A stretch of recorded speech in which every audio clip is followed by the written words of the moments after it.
Hi guys, today I'll show how to convert this fridge into freezer of higher company.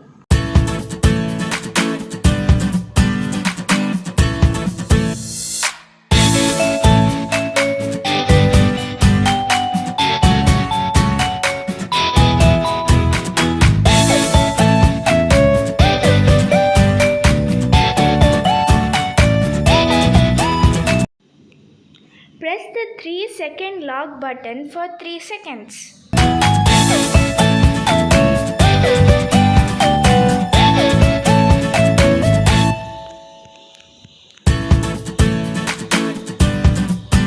Press the freezer button for 3 seconds.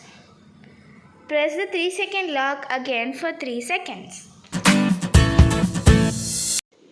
Reverse the action.